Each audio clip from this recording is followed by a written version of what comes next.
సర్వశక్తుడిగున్న యేసే నామమునకు మహిమ కలుగునుగాక. మన ప్రభును మన రక్షకుడు యేసుక్రీస్తు నామంలో అందరికీ శుభాభివందనాలు. వివిధ కాల సమయము మరి పాట పాడుకుంటూ దేవుని నామాన్ని ఘనపరుద్దామండి. హల్లెలూయా. ఆనందం నీలోనే, ఆధారం నీవేగా, ఆశ్రయం నీలోనే నా యేసయ్యా. స్తోత్రార్హుడా, అర్హతే లేని నన్ను ప్రేమించినావు, జీవింతు నీళ్ళల్లో నీ కోసమే సాక్షార్థమై. ఆనందం నీలోనే, ఆధారం నీవేగా, ఆశ్రయం నీలోనే నా యేసయ్యా. స్తోత్రార్హుడా, నిరంతరం నీవే వెలుగని, నిత్యమైన స్వాస్యం నీవని, నిరంతరం నీవే వెలుగని,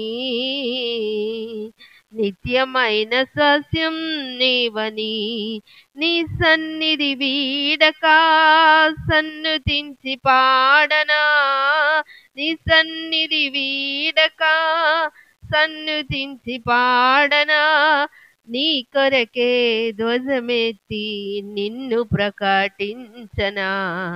సత్యవాక్యమే జీవవాక్యమే, సత్యవాక్యమే జీవవాక్యమే. ఆనందం నీలోనే, ఆధారం నీవేగా, ఆశ్రయం నీలోనే నా యేసయ్యా. స్తోత్రార్హుడా, అర్హతే లేని నన్ను ప్రేమించినావు, జీవింతు నీళ్ళలో నీ కోసమే సాక్షార్థమై. హల్లెలూయా. ఉదయకాల సమయంలో మన కొరకు సిద్ధపరచబడిన వాగ్దాన వాక్యాన్ని మనము విందామండి.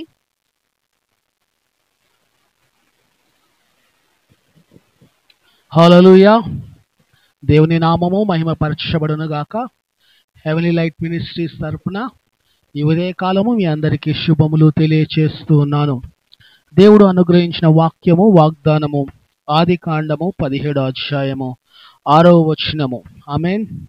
నీకు అత్యధికముగా సంతానాభివృద్ధి కలుగచేసి నీలో నుండి జనములు వచ్చునట్లు నియమించెదను, రాజులను నీలో నుండి వచ్చెదరు.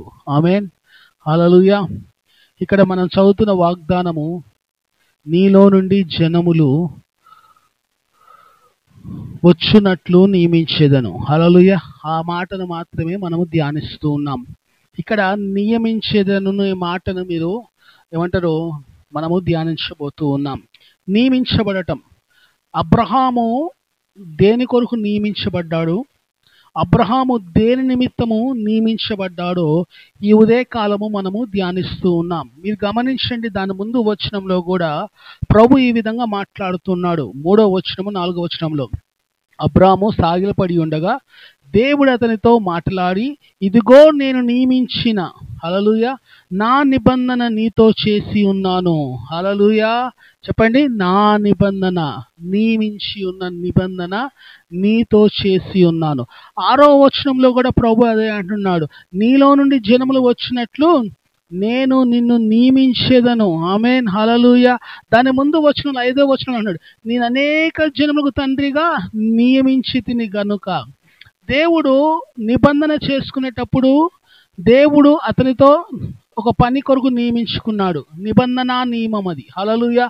ఆ నియమము దేవుడు జరిగించినప్పుడు అబ్రహాముకు 2 విషయాలు మాట్లాడుతున్నాడు. మొదటి విషయము, నేను అనేక జనములకు తండ్రి అగునట్లు నేను నిన్ను నియమించి ఉన్నాను, నీలో నుండి జనములు వచ్చునట్లు నేను నిన్ను నియమించి ఉన్నాను. ఆమేన్. అబ్రహాము నియమించబడిన పని, ఆ నిబంధన ద్వారా నియమించబడిన పని. నీవు నేను కూడా నియమించబడ్డాము. హల్లెలూయా. మనము యోహాను సువార్త చదివామనుకోండి, మీరు నన్ను ఏర్పరచుకొనలేదు కానీ నేను మిమ్మల్ని ఏర్పరచుకొని నియమించి ఉన్నాను అంటాడు. హల్లెలూయా. అంటే అబ్రహామును దేవుడు ఏర్పాటు చేసుకొని నియమించి ఉన్నాడు. అబ్రహాము వెళ్ళి దేవుణ్ణి ఏర్పాటు చేసుకోలేదు. అబ్రహాము తానంతట తాను వెళ్ళి దేవుణ్ణి, నేను నీకు లోబడతాను, నేను నీకు విధేయత చూపిస్తాను, నేను నిన్ను వెంబడిస్తాను అని అబ్రహాము ఎక్కడ మాట్లాడలేదు.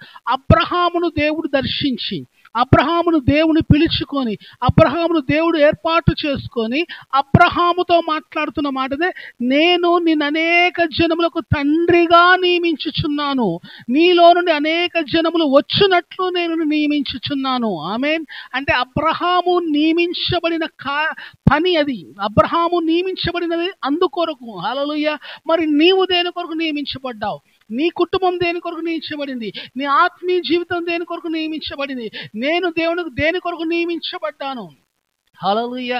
ప్రతివారు ఏదో ఒక కార్యము కొరకు ఈ లోకంలో దేవుడు నియమిస్తూ ఉంటాడు. మరి నీవు నేను దేని కొరకు నియమించబడ్డామో మనము ప్రభు దగ్గరకు వచ్చి ప్రభువుని అడగాల్సిన బాధ్యత ఉంది. ప్రభు దగ్గర మనం అడిగి, ప్రభువా నువ్వు నన్ను దేని కొరకు నియమించి ఉన్నావు ఈ లోకంలో. హల్లెలూయా. కొంతమంది వారికి వారే ఏం చేస్తారంటే నిర్ణయం తీసేసుకుంటారు. ఏమని? దేవుడు నన్ను ఎందుకొరకు నియమించాడు. హల్లెలూయా. దేవుడు మాట్లాడాడు, దేవుడు వారితో దర్శించడు, దేవుడు వారికి ఏమాత్రము తెలియచేయడు. కానీ వారు ఏమనుకుంటారు? దేవుడు దీని నిమిత్తము నన్ను నియమించాడని వారికి వారే ప్రకటించుకుంటారు, వారికి వారే తెలియజేసుకుంటారు. కొంతమంది అయితే నేను ప్రవక్తనని దేవుడు నన్ను ప్రవక్తగా నియమించుకున్నాడు అంటాడు. కొంతమంది నేను అపోస్తులుగా దేవుడు నియమించాడు అంటారు. కొంతమంది ఏమంటారంటే నేను ఈ లోకానికి వచ్చిన సువార్థికుడిని, నన్ను దేవుడు ఆ విధంగా నియమించాడని వారికి వారే ప్రకటించుకుంటున్నారు. కానీ అది కాదు. దేవుడు నియమించినప్పుడు దేవుడు నీతో మాట్లాడతాడు, నిన్ను దర్శిస్తాడు, నీకు తెలియచేస్తాడు. దేవుడు నియమించే పనిని, ఆయన కార్యమును వివరిస్తాడు. హల్లెలూయా. మనం ఊహించుకోవటము, మనమే అనుకోని ఇది దేవుడు నియమము, దేవుడి ఉద్దేశము, దేవుని ఆలోచన అని మనమే తలంచేసుకొని అది మనము లోకంలో ప్రకటించటము కాదు, లోకంలో తెలియచేయటం కాదు. లోకానికి నువ్వు ఏంది, దేని కొరకు నియమించబడ్డావు, దేని కొరకు ఏర్పాటు చేయబడ్డావు అని అది దేవుని చేత రుజువు చేయబడాలి. ఆమేన్. ఈ ఉదయకాలం మాట్లాడుతున్నాడు, నేను మిమ్మల్ని ఏర్పరచుకొని ఉన్నాను, మీరు నన్ను ఏర్పరచుకోలేదు, నేను మిమ్మల్ని నియమించి ఉన్నాను, మీరు నియమించిన దాన్ని గ్రహించవలసింది ఉందని మాట్లాడుతూ ఉన్నాడు. ఆమేన్. హల్లెలూయా. ఇక్కడ ఒక గొప్ప సత్యము దాగి ఉంది చూడండి. 5వ వచనంలో, మరియు ఇక మీదటి నీ పేరు అబ్రాము అనబడదు. ఏమని అనబడదంట చెప్పండి? అబ్రాము అనబడదు, నేను అనేక జనుల తండ్రిగా నియమించితిని గనుక నీ పేరు అబ్రహాము అనబడును. ఆమేన్. హల్లెలూయా. అంటే నియమించిన తర్వాత తన జీవితం మార్చబడింది. హల్లెలూయా. తన జీవితము పూర్తిగా ట్రాన్స్ఫార్మ్ చేయబడింది, అంటే రూపాంతరము చెందగలిగింది. పేరు మారిందని కదా అక్కడ ఉద్దేశము. దేవుడు అతని జీవితాన్ని పూర్తిగా రూపాంతర పరిచాడని మనం గమనించాలి. అబ్రాహామున్న ఆయన అబ్రహాముగా మార్చబడ్డాడు. ఇప్పుడు నేను సొలొమోనుగా ఉంటే, ఇంకేదైనా పేరు మార్చుకుంటే నేను రూపాంతరం చెందబడినట్ట, లేకపోతే నేను ఏమన్నా మార్పు చెందినట్ట? కాదు. పేరు మార్చుకోవటం వల్ల కాదు. దాని ముందు వచనాలు మనం గమనించేవనుకోండి. మొదటి వచనంలో అంటాడు దేవుడు అతనికి యెహోవా అతనికి ప్రత్యక్షమై, నేను సర్వశక్తిగల దేవుడు, నా సన్నిధిలో నడుచుచు నిందారహితుడవై ఉండుము. ఆమేన్. హల్లెలూయా. అంటే ట్రాన్స్ఫార్మేషన్ చేయమంటున్నాడు దేవుడు, ట్రాన్స్ఫార్మ్ అవ్వమంటున్నాడు అబ్రహాముని.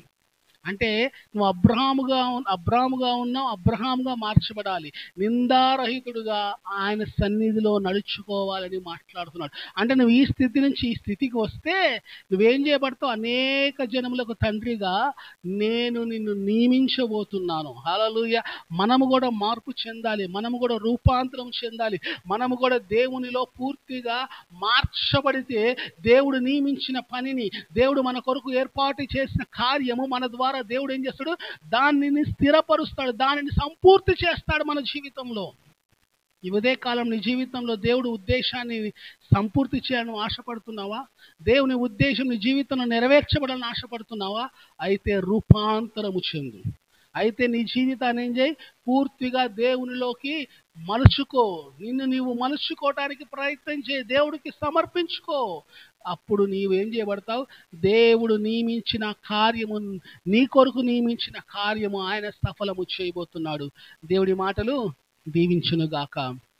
ఆమేన్. ప్రార్థన చేద్దాం. పరిశుద్ధుడా, మా ప్రియ పరలోకపు తండ్రి, ఈ ఉదయకాలము నీ ప్రశస్తమైన లేఖనాలను బట్టి, నీ ప్రశస్తమైన వాక్యమును బట్టి వందనాలు చెల్లిస్తున్నాం. అవును ప్రభా, అబ్రహాము నువ్వు ప్రభా తండ్రి అబ్రాముగా ఉన్నప్పుడు అబ్రహాముగా నువ్వు మార్చి ఉన్నావు, రూపాంతరపరిచి ఉన్నావు. అతన్ని పూర్తిగా ప్రభా నీవు తండ్రి మార్చివేసి ఉన్నావు ప్రభా. అతను నిందారహితుడిగా జీవించాడు ప్రభా. మచ్చ మడత డాగులేని జీవితం కలిగి ఉన్నాడు.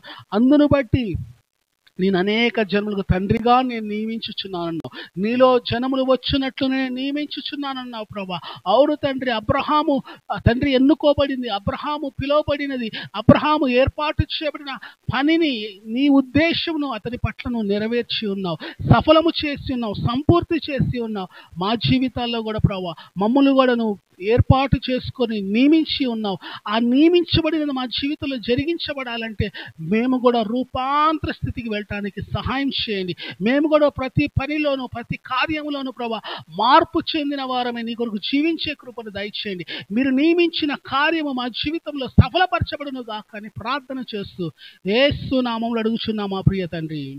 ఆమేన్. అందరికీ praise the Lord. Pastor Solomon Raju YouTube ఛానల్ని ప్రతి ఒక్కరు సబ్స్క్రైబ్ చేయండి, లైక్ చేయండి, షేర్ చేయండి. దేవుడు మనం దీవించును గాక. ఆమేన్.